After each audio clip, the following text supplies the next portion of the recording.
নমস্কার বন্ধুরা, শুভ সকাল। রিপাস ডিমে সকলকে স্বাগত। তোমরা সবাই কেমন আছো? আজকে হচ্ছে একাদশী। আমি তোমাদের আশীর্বাদে ঠাকুরের কৃপায় ভালো আছি। তো আজকে হুট করে ডিসিশন হলো বাড়িতে যাবো, মানে কোনো কথা ছাড়াই হুট করে তোমাদের দাদা বললো যে আমি একটু বাড়িতে যাবো, আমার আটটায় কাজ আছে, আমার তোমরা একটু যাবো রাখে। তো কে এমন সুযোগ আবার হাতছাড়া করে? তো আমিও চটপট করে স্নান করে পূজা করে সকল কাজ টাজ কমপ্লিট করে নিয়ে এই যে রেডি হয়ে গেলাম। রেডি হয়ে এখন চলে যাবো বাড়িতে। তো বাড়িতে গিয়ে কথা হচ্ছে। তো চলে আসলাম। তারপরে দেখো যে বাড়িতে এসে আবার শুনি যে মানে পাশের পাড়ায় মহাপ্রভুর ভোগ হচ্ছে, সেখানে যাবে। তবে যেহেতু আমার আজকে একাদশী, তো একাদশীরও ওখানে মানে ব্যবস্থা আছে, সেটাই বলতেছিল। আর অনেক দিন ধরে মহাপ্রভু ভোগ শুনি না, যায় নাই, কীর্তনে যায় নাই। তো শুনে একটু যাওয়ার খুব ইচ্ছা হলো। মাকে বলে মা যাবে না। তো দেখো ওই কাকি আবার টমেটোর যে গাছগুলো হয়েছিল ছোট ছোট, সেই গাছগুলোই দেখো কত সুন্দর টমেটো হয়েছে, সেটা তোমাদেরকে দেখানো হয়নি। ভেতরে আবার করলার গাছেও আছে, আর ভেতরে খুব সুন্দর সুন্দর করলাও ধরছে, বেশ সুন্দর। নিজের গাছের ওইসব মানে বেশ ভালোই লাগে। তো টমেটোটা হয়েছে যে পাকা টমেটোটা আমি এখন ছিঁড়বো, ছিঁড়ে খাবো। তো সে তোমাদের আগে দেখায় কত টমেটো হয়েছে, করলা হয়েছে, অনেক করলাই হয়েছে।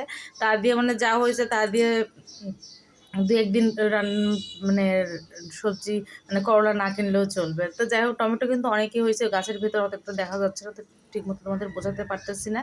তো যাই হোক, এখন ওই টমেটোটা ছিঁড়বো, ছিঁড়ে সেটা খাবো, খাওয়া দাওয়া করে আর কি যাব। তো মা তাড়া দিচ্ছিল যে তাড়াতাড়ি যাওয়ার জন্য, যে যদি গান কীর্তন একটু শুনতে না পারিস তাহলে কেমন হবে। তো দেখো এই যে টমেটোটা এখন ছিঁড়ে নেবো গাছ থেকে, এই যে একদম পিওর টমেটো। তো এটাও কিন্তু বাড়ি মানে গাছেরই কেনা কিন্তু না, দেখতে পাচ্ছ কত সুন্দর কালার হয়েছে, রাখা হয়েছিল সে কারণে।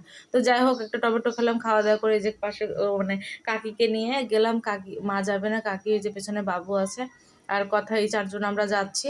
গিয়ে মেয়েও যাবে না, মেয়ে হচ্ছে তার দিদার সঙ্গে থাকলো। আর দেখো দেখো চলে আসলাম কিন্তু এই যে কীর্তনে, মানে মহাপ্রভুর ভোগে। তো মহাপ্রভুর ভোগে এসে দেখি যে কীর্তন প্রায় শেষের দিকে, এবং এখন ভোগ আরতির গান হচ্ছে।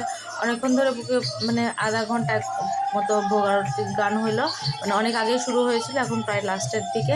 তো ভোগ আরতির গান শেষ করে তারপরে আর কি ওটাই একটু শুনলাম, ভোগ আরতির গানই শুনলাম। শুনতে বেশ ভালোই লাগে আমার। আগে অবশ্য বুঝতাম না, ছোটোবেলায় বুঝতাম না, কিন্তু এখন শুনতে শুনতে শুনতে শুনতে বেশ ভালো লাগে। তো যাই হোক, সবাই মিলে এখানে তারপরে এই যে দেখো, এটা ছিল আসলে একটা শ্রাদ্ধ বাড়ি, মানে শ্রাদ্ধ অনুষ্ঠান সকল কার্যক্রম শেষ হয়ে গেছে, তারপরে 7-8 দিন পর মহাপ্রভু ভোগ দিচ্ছে। তো সেখানটাই তো আসছিলাম, তো এখানেই হচ্ছে আয়োজন করছে। তো সবাই মিলে আর কি পরিক্রমা করতেছে।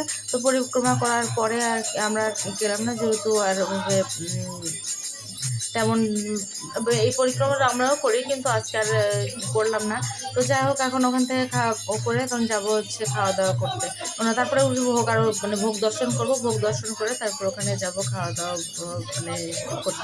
আলাদা আলাদা করছে, যারা একাদশী তাদের জন্য আলাদা, আর যারা ভাত খাবে মানে অন্য নিবে তাদের জন্য আলাদা।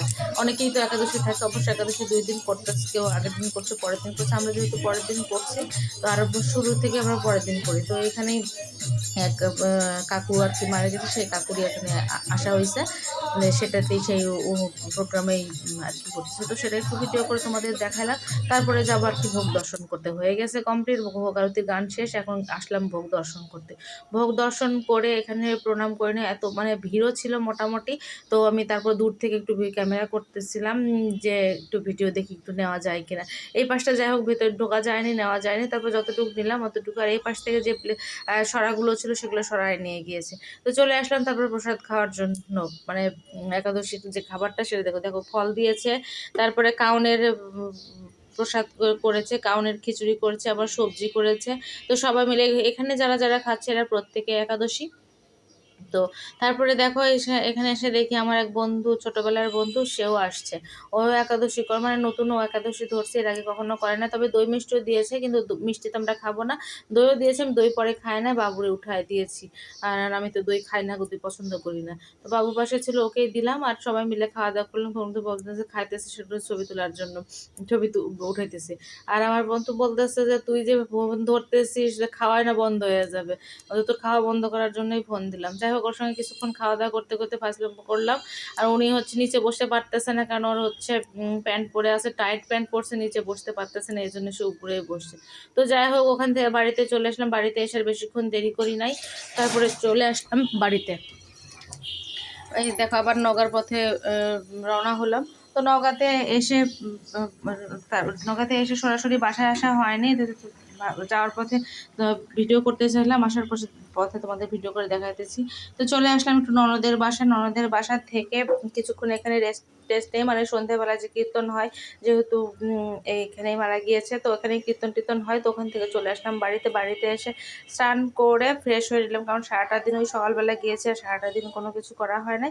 একটু ফ্রেশ হয়ে নিলাম, হয়ে একটু রেস্টে নিবো। রাত্রেবেলা খাওয়া দাওয়ার জন্য আর কিছু করবো না, বাড়ি থেকে খাওয়া দাওয়া করে আসছি।